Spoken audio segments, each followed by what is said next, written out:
Hello everyone. आज के इस क्लास में West Bengal board of secondary education class 10th माध्यमिक परीक्षा में आए हुए माध्यमिक परीक्षा 2012 में आए हुए जो फ्रेजल वर्ब्स है उसको हम लोग सॉल्व करते हैं। चलिए without any delay we start the class. ठीक है, फ्रेजल वर्ब क्या दिया रहता है? You have to choose the right phrasal verb. क्या लिखा रहेगा? Choose the right phrasal verb. Question में लिखा रहेगा choose the right phrasal verb from the list given below. From the list given below, ये नीचे लिस्ट दिया हुआ है फ्रेजल वर्ब का। इस फ्रेजल वर्ब से आपको फ्रेजल वर्ब चूज करना है and replace the underline word, और अंडरलाइन वर्ड को इससे रिप्लेस करना है। रिप्लेस माने क्या होता है? प्लेस माने एक जगह, रिप्लेस माने उसको हटा के कुछ और चीज रख देना। तो इसको हटाकर इसकी जगह पे ये फ्रेजल वर्ब रख देना, यही होता है रिप्लेस करना। चलिए रिप्लेस करते हैं। तो रिप्लेस करने से पहले हमको जानना पड़ेगा कि इस फ्रेजल वर्ब का मतलब क्या होता है और ये जो अंडरलाइन वर्ड है इसका मतलब क्या होता है। अगर दोनों का मतलब हमें पता है तो हम बहुत आसानी से फ्रेजल वर्ब को सॉल्व कर सकते हैं और बहुत करेक्टली सॉल्व कर सकते हैं। देखिए पहला ले लेते हैं, द फायर इरप्टेड। आग फैल गई। इरप्टेड मतलब फैल गई। जैसे कहीं आग लग जाएगी बहुत तेजी से जब फैल जाती है उसको कहते हैं इरप्टेड। और भी इरप्शन होता है, जैसे वोल्केनो इरप्शन होता है ना, वोल्केनो जब ज्वालामुखी जमीन के नीचे से निकलता है, धरती को फाड़ करके चारों तरफ फैल जाता है, तो वो भी इरप्शन कहलाता है। वही एक वर्ड है इरप्शन। ठीक है, तो इरप्टेड, मैं एक एक वर्ड को बहुत अच्छी तरह से डिस्क्लोज कर रहा हूं, उसकी मीनिंग को बता रहा हूं। आप उसको विजुअलाइज करिए तो ये सारे वर्ड्स आपको लाइफ में याद हो जाएंगे। और ये जो फ्रेजल वर्ब जब आपको याद हो जाएंगे ना, ये फ्रेजल वर्ब आपको बहुत मदद करते हैं आपके सेंटेंस में बहुत इंप्रेशन लाने के लिए। ठीक है, जब आप कहते हैं कि the board has published 2 books, board ने 2 किताबें पब्लिश करी है, लेकिन पब्लिश की जगह जब आप फ्रेजल वर्ब लिख देते हैं ना तो आपको मजा आ जाता है, सेंटेंस में जान आ जाती है, उस सेंटेंस का वजन बढ़ जाता है, वेटेज हो जाता है उसमें। तो इसलिए हम लोग फ्रेजल वर्ब पढ़ते हैं। यही फ्रेजल वर्ब पढ़ने का मतलब है। नहीं तो पब्लिश से भी काम चल सकता है, इरप्शन से भी काम चल सकता है, लेकिन फ्रेजल वर्ब लिखने से उसमें वजन आता है। कहते हैं ना, अरे उसके बातों में बहुत दम था, बहुत वजन था। तो बातों में वजन लाना है तो क्या लाना पड़ेगा? फ्रेजल वर्ब लाना पड़ेगा। इसीलिए हम लोग फ्रेजल वर्ब पढ़ते हैं।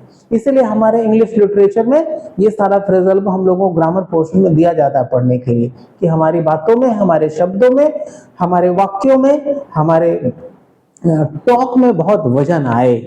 ठीक है, तो चलिए, इरप्टेड मतलब फैल जाना। अब fire erupted in the market last night, पिछली रात बाजार में आग फैल गई। इरप्टेड, तो इरप्टेड मतलब ब्रेकआउट, एक नंबर यही है। ब्रेकआउट में भी फैलना होता है, ब्रेकआउट फैल जाता। तो जब आग फैल गई, ठीक है, तो ये हो गया ब्रेकआउट।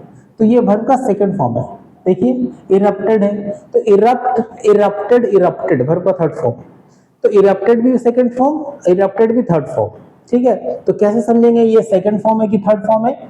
अगर ये थर्ड फॉर्म होता तो इसके पहले हैज होता, हैज हैव हैड होता, तो समझ जाते ये वर्ब का थर्ड फॉर्म है। लेकिन हैज हैव हैड नहीं है, तो क्या है? सेकंड फॉर्म है। ये वर्ब का सेकंड फॉर्म है, तो इसका सेकंड फॉर्म यहां लिखना पड़ेगा। तो ब्रेकआउट का सेकंड फॉर्म क्या होता है? Broke out.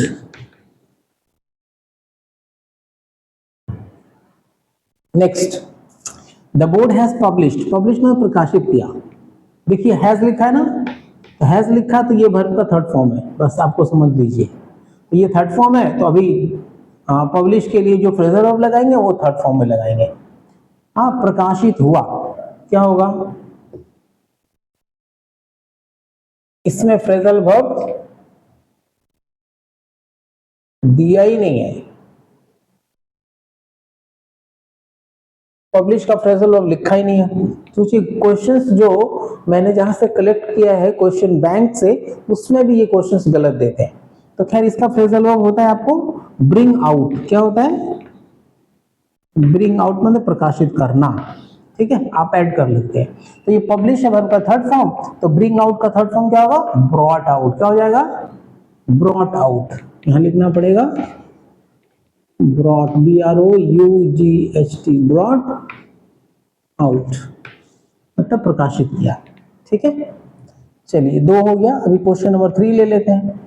The son resembles, resembles माने एक जैसा दिखाई देना, तो बाप बेटा एक जैसा दिखाई देते हैं, लड़की और माँ एक जैसी दिखाई देती है, बहुत तरीके से उसके नयन, नक्श, गाल, रूप, रंग, कलर, सब कुछ मोस्ट प्रोबेबली एक जैसा दिखता है ना। तो यहाँ पर वही रिजेंबल्स माने एक जैसा दिखाई देना। तो the son resembles his father in many ways, बहुत तरीकों से वो लड़का अपने पिता जैसा ही दिखता है, ठीक है। तो रिजेंबल्स एक जैसा दिखना, तो एक जैसा दिखने का मतलब होता है, ये दूसरा था टेक आफ्टर में एक जैसा दिखना, लेकिन यहाँ पर वर्ब में एस लगा हुआ है, तो हम जब फ्रेजल वर्ब लगाएंगे ना तो वर्ब के साथ एस लगाना पड़ेगा, ठीक है। तो टेक आफ्टर में टेक्स आफ्टर होगा, टेक आफ्टर नहीं होता है, टेक्स आफ्टर। तो क्या हो गया, takes after.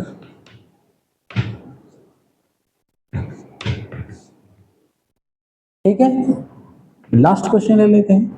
No one can tolerate, मैंने बताया था पिछले क्लास में कि कैन, जितने भी मॉडल्स हैं, can, could, may, might, must, shall, should, will, would, ought to, ये सारे जो मॉडल्स हैं, इन मॉडल के साथ वर्ब का फर्स्ट फॉर्म लगता है, ये वर्ब का फर्स्ट फॉर्म है। टॉलरेट मतलब सहन करना, तो सहन करना का क्या होता है, सहन करना का क्या होता है, सहन करना का भी फ्रेजल वर्ब नहीं दिया है, तो सहन करना का फ्रेजल वर्ब होता है बियर विथ।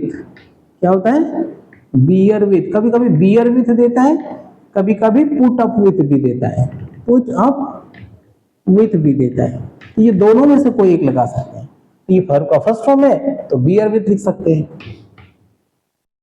बियर विथ, या पुट अप विथ भी लिख सकते हैं, ठीक है। तो ये चारों क्वेश्चन हमने आज सॉल्व किया, ये क्लास 10th के बोर्ड एग्जामिनेशन 2012 2012 एग्जाम, सॉरी ये 12 का नहीं है, 2010 में आया हुआ क्वेश्चन है, ठीक है।